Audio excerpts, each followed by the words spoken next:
राजस्थान में मुख्यमंत्री अशोक गहलोत को बागी तेवर दिखाने वाले अशोक चांदना के सुर अब बदल गए हैं। गहलोत सरकार में खेल मंत्री चांदना ने 24 घंटे बाद यू टर्न ले लिया। सीएम से मुलाकात के बाद चांदना ने फिर एक ट्वीट किया जिसमें उन्होंने मुलाकात को सार्थक बताया। साथ ही लिखा कि सीएम गहलोत राजस्थान कांग्रेस परिवार के अभिभावक हैं और जो भी फैसला मुख्यमंत्री करेंगे। इससे पहले गुरुवार देर रात अशोक चांदना ने ही एक ट्वीट में इस्तीफा देने की बात कही थी और मुख्यमंत्री के प्रमुख सचिव यानी कि कुलदीप रांका पर दखल अंदाजी का भी आरोप लगाया था। लेकिन अब महज 24 घंटे के भीतर चांदना का यू टर्न, सुर बदल गए हैं। पहले अपनी ही सरकार पर सवाल खड़े किए और अब सीएम की तारीफ कर रहे हैं। तो देखिए, आगे बढ़ते हुए आपको बता दें, राजस्थान सरकार के सूचना और जनसंपर्क मंत्री अशोक चांदना ने एक दिन पहले ट्वीट कर पद छोड़ने की गुहार लगाई थी। लेकिन सवाल यह है कि आखिर कांग्रेस में यह हो क्या रहा है, क्यों पार्टी नेताओं का मोहभंग हो चुका है। एक रिपोर्ट आपको दिखाते हैं और समझिए आखिर क्या कुछ राजस्थान में हो रहा है।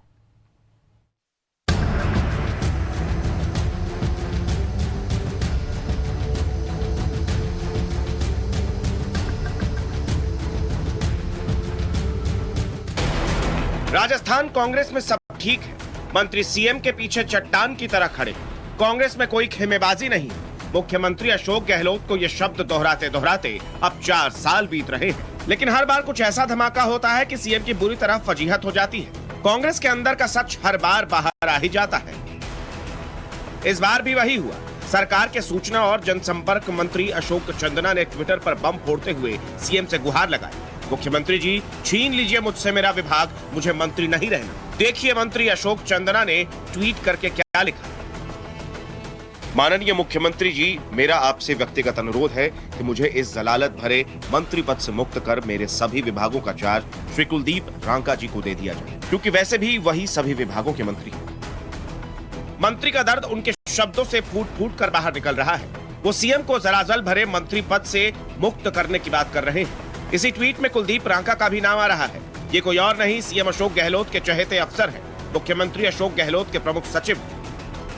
मंत्री अशोक चांदना का आरोप है कि सीएम के प्रमुख सचिव मंत्री को काम करने नहीं देते, मंत्रियों के काम में दखल देते हैं, फैसलों को अटकाते हैं। यानी अफसर का रौब ऐसा है कि राजस्थान सरकार के मंत्री बौने हो गए। मंत्री के आरोप से हड़कंप मचा तो सरकार के 2 मंत्री डैमेज कंट्रोल करने सामने आए। कई बार आपस में इस तरह के टकराव हो जाते हैं, लेकिन वो टकराव अशोक चांदना व्यक्तिगत मुद्दों के लिए तो कर नहीं रहा।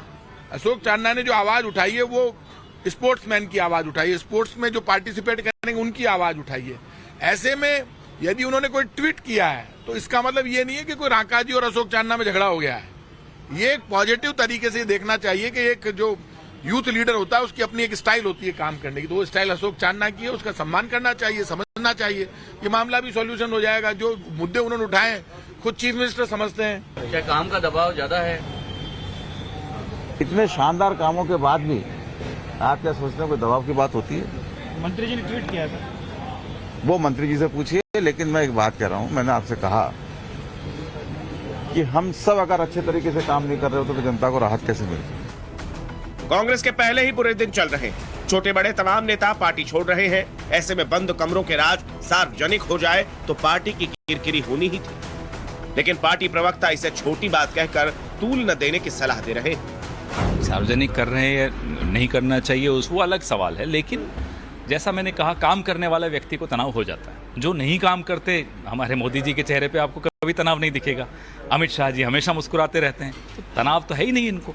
देश की चिंता नहीं है। हमारे विधायकों को, हमारे मंत्रियों को अपने प्रदेश की चिंता है, तनाव में रहते हैं। इसके बाद मुख्यमंत्री अशोक गहलोत खुद मीडिया के सामने आए और अपने अंदाज में ये कह गए कि मंत्री जी से बात नहीं हुई है, वैसे सब ठीक है। बजट की घोषणा को करने का जो अभियान चल रहा है वो इतिहास बनाएगा। करीब 30 लाख से ज्यादा लोग गांव-गांव में खेलेंगे, चाहे कबड्डी हो, वॉलीबॉल हो, जो भी खो खो हो। तो इतना बड़ा भार उनके ऊपर आया हुआ है। हो सकता है कोई टेंशन में आ गया हो, कोई कमेंट कर दे, ज़्यादा उसको गंभीरता नहीं लेना चाहिए। उनकी बातचीत करें, मैं पता नहीं, अभी मेरी बात भी उनसे नहीं हुई होगी, तो देख लेंगे। वो दबाव में काम कर रहा दिखता मेरे को। इतना बड़ी जिम्मेवारी उनके ऊपर आ गई है, तो देख लेंगे उनके ऊपर। वैसे कांग्रेस को फिलहाल सलाह देने की नहीं बल्कि सलाह पर अमल करने की जरूरत है। पार्टी पहले ही बुरे दौर से गुजर रही है। ऐसे में बागियों की लिस्ट में नया नाम जुड़ना और घातक होगा। जयपुर से भंवर पुष्पेंद्र और दिल्ली से रंजीता झा के साथ ब्यूरो रिपोर्ट, टाइम्स नाउ, नव भारत।